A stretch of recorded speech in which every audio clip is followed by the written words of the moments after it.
안녕하십니까. 오늘 주제는 항상 기뻐하라. 주제를 이렇게 정해놓고 나는 항상 기뻐하고 있는가? 그래서 이제 요즘 아침에 이제 출근할 때 거울을 보고 나가요. 항상 웃고 나가는 그러는데 이게 잘 안 돼요.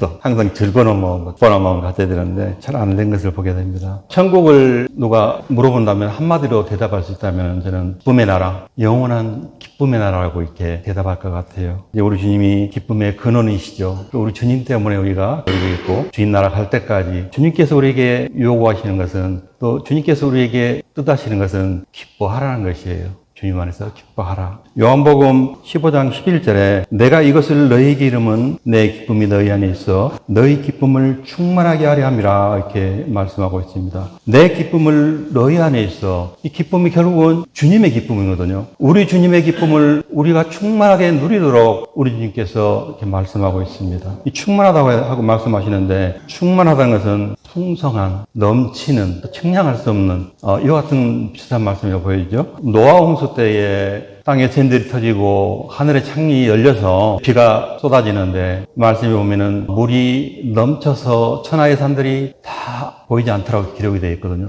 누가 그 물의 무게와 깊이와 넓이와 그 모든 것을 측량할 수 있겠습니까? 넘쳤다고 그렇게 됐어요. 아마 주님께서 우리에게 요구하시는 것은 또 주님께서 우리에게 바라는 것은 우리 삶 가운데 이와 같이 충만한 넘치는 측량할 수 없는 이와 같은 은혜를 기쁨을 누리기를 원하시는 것을 말씀을 보면 우리가 깨달을 수가 있습니다. 함께 요한복음 16장 22절입니다. 지금은 너희가 근심하나 내가 다시 너희를 보리니 너희 마음이 기쁠 것이요 너희 기쁨을 빼앗을 자가 없으리라. 제자들에게 십자가를 앞에 두고 유언의 말씀을 하시는데 너희는 근심하나 내가 다시 너희를 보겠다는 거예요. 내가 다시 너희를 찾겠다는 거예요. 제자들이 나를 찾아오는 것이 아니라 내가 다시 너희를 찾겠다는 거예요. 16장에 보면은 내가 이것을 너희에게 이름은 너희로 실족하지 않게 함이라고 말씀하셨고 또 사람들이 너희를 출교할 뿐 아니라 때가 이르면 무릇 너희를 죽이는 자가 생각하기를 이것이 하나님을 섬기는 일이라 하리라. 너희를 출교할 뿐만 아니라 너희를 죽이리라고 말씀하고 계시죠. 실제로 보면은 그러나 내가 실상을 너희에게 말하노니 내가 떠난 것이 너희에게 유익이라고 말씀하고 있습니다. 또 내가 가면 또 보혜사 성령을 보내시겠다고 말씀하고 있습니다. 제자들에게 말씀하시는 이 기쁨에 대해서는 16장을 보면은 단계적으로 이렇게 말씀하고 계신 것 같더라고요. 누가복음 24장에 보면은 엠마오로 가는 두 제자가 있었죠. 거기 보면은 두 제자가 엠마오로 가면서 근심하면서 슬픔을 참 안고 그리고 실망감에 이렇게 내려가죠. 근데 우리 주님이 그들을 찾아가서 만나 주시는 것을 보게 됩니다.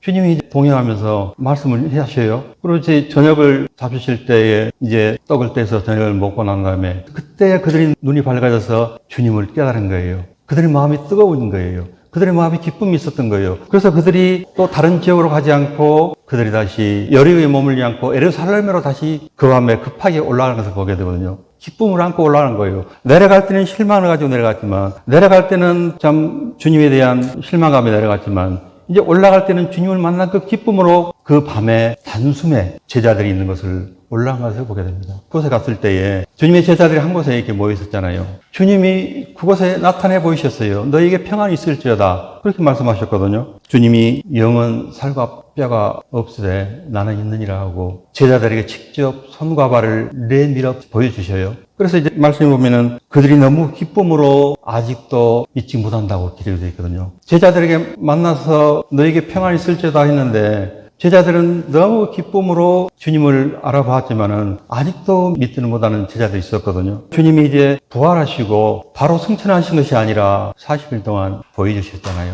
그 다음에 그들을 축복하시고 이제 감람산에서 승천하실 때에 그들이 큰 기쁨으로 예루살렘에 돌아가 이렇게 말씀이 기록이 되어 있어요.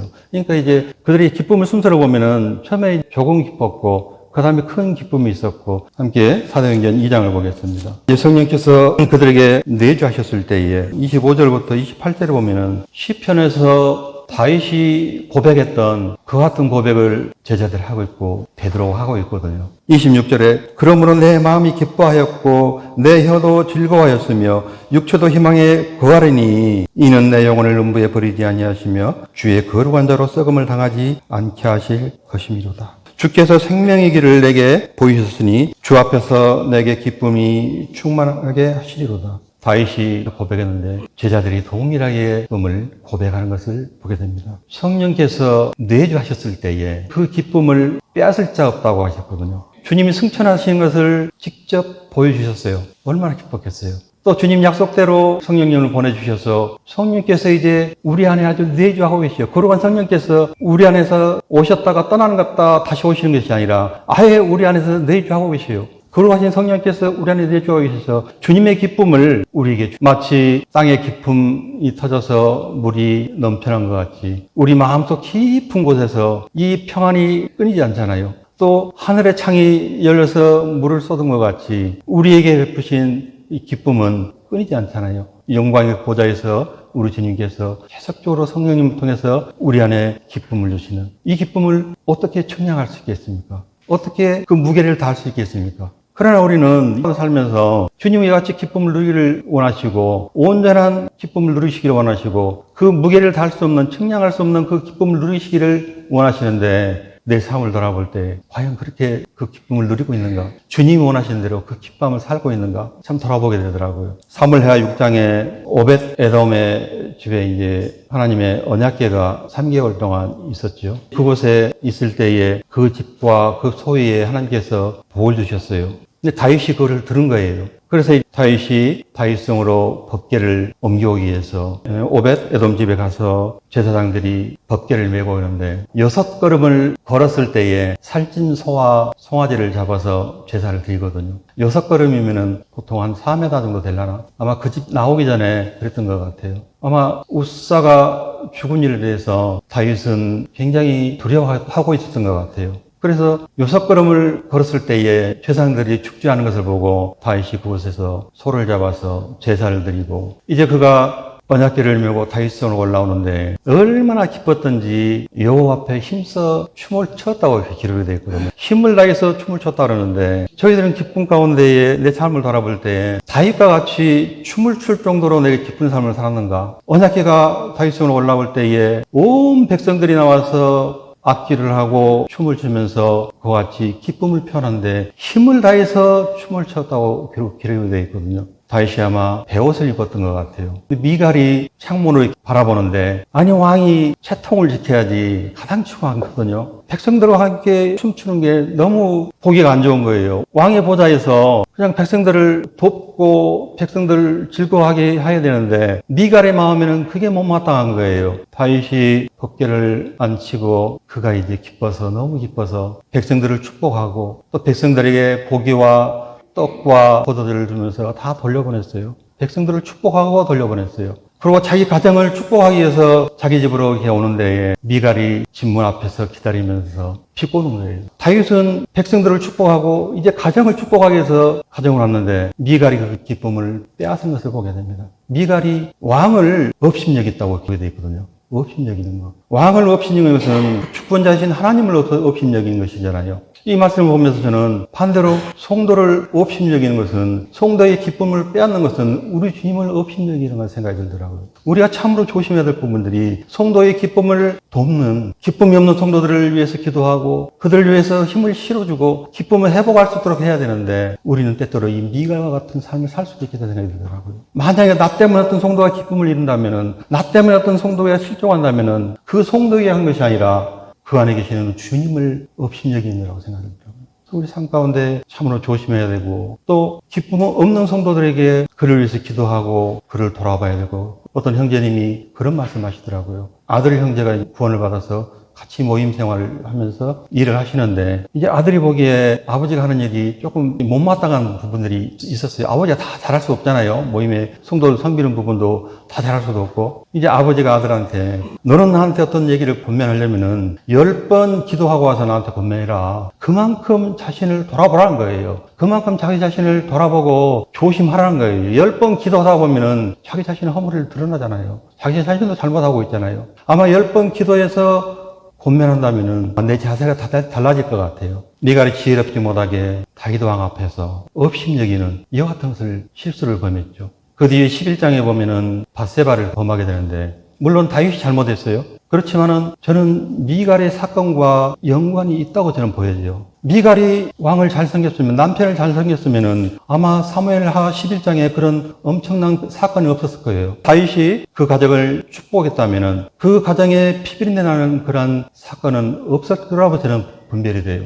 어떤 성도들이 나로 인해서 기쁨을 잃고 기쁨을 빼앗긴다거나, 나로 인해서 상처를 받아서 모임을 떠난다거나, 이건 참으로 조심해야 되겠다. 제가 이제 모임 생활을 하면서 주님을 섬기면서 경험 생활을 보면은 가장 가까이 있는 가족이, 가장 가까이 교제하는 성도들이 나에게 어려움을 많이 주고 상처를 많이 주더라고요. 이 칼로 베인 상처는 시간이 지나면 낫잖아요. 잘 아시는 대로. 그러나 이 마음에 베인 상처는 정말 오래 가거든요, 이게. 정말 주님 안에서 아무리 용납하고 용서한다고 하지만은 여전히 그 상처가 내 마음까지 남아있고, 여전히 그 상처를 기억하고 있고, 이 마음에는 항상 저는 상처는 오래 가잖아요. 다윗이 그 가정을 축복하지 못했어요. 축복하지 못한 결과가 11장부터 나타나기 시작하는데, 우리가 성도의 교제 가운데에 참으로 우리가 성도의 기쁨을 도와주는, 같이 즐거워하고 같이 기뻐하는 이런 삶을 우리가 살아야 되잖아요. 참으로 다윗 왕을 보면은 그가 정말 기뻐하는 삶도 살고, 그가 정말 쉬지 않고 기도하는 삶도 살고, 항상 감사하는 삶을 살았어요.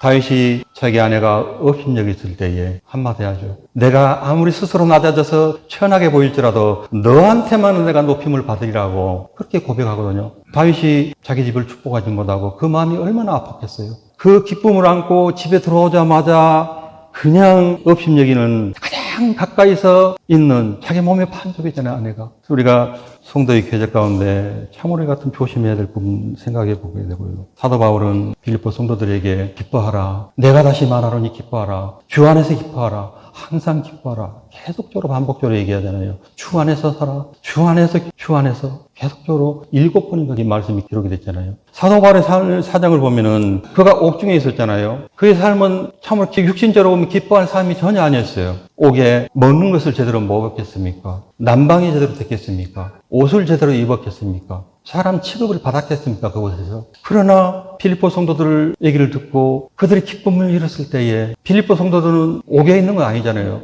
밖에 자유롭게 있는 그런 성도들이잖아요. 그들을 향해서 끊임없이 기뻐하라, 기뻐하라. 주 안에서 기뻐하라. 항상 기뻐하라. 이와 같은 것을 말씀하고 있잖아요. 그래서 우리가 이제 주님을 섬기면서 우리가 한 번 더 경험을 해보지 못한 그런 성령님께서 우리 안에 오셨잖아요. 다 경험했잖아요. 우리의 속에 끊임없이 일어나는 이 기쁨, 평안. 또 이제 주님께서 이 땅에 오시면은 영원한 기쁨의 나라에서 우리가 영원히 살 텐데, 우리의 육신이 이 땅에 머무는 시간은 잠시잖아요. 정말 잠깐이에요. 참 사도 바울의 마음을 보면서 나도 참 사도 바울 같은 마음을 담기를 원하는 마음이 누구나 다 마찬가지죠. 내 삶을 돌아보지 않고 다른 성도들의 기쁨을 위해서, 다른 성도들의 평안을 위해서 위로하고, 그 극한 환경 가운데서도 기도하고 돌아보고 고면하는 이와 같은 것을 보게 됩니다. 함께 사도행전 13장 보고 마치겠습니다. 22절입니다. 패하시고 다윗 왕을 세우시고 증언하여 이르시되 내가 이새의 아들 다윗을 만나니 내 마음에 맞는 사람이라 내 뜻을 다 이루리라 하시더니, 하나님께서 다윗을 말하기를 내 마음에 맞는 사람이라, 내 마음에 합한 사람이라, 내 마음에 딱 맞는 사람이다, 이렇게 고백하고 있어요. 왜 그러냐면은 내 뜻을 다 이루리라. 주님의 뜻을 다 이룬다는, 하나님의 뜻을 다 이룬다는 거예요, 다윗이. 물론 다윗이 잘못했고 실수하고 범죄했지만은, 그러나 하나님께서 보실 때는 다윗을 얘기할 때에 내 마음에 합한 자라, 내 마음에 딱 맞는 자라, 그가 내 뜻을 다 이루리라. 하나님의 뜻 가운데 살았다는 거예요. 하나님의 뜻 가운데 살았기 때문에 다윗을 먼 훗날과 같이 내 마음에 맞는 사람이라고 기록이 되어 있습니다. 참으로 우리가 믿음의 길을 가는 동안 많은 어려움들이 있지만은 우리가 항상 기뻐하고 쉬지 않고 기도하고 범사에 감사함으로 하나님 뜻 안에 온전히 사는 이 같은 삶을 저와 여러분이 살았으면 좋겠습니다. 이상입니다.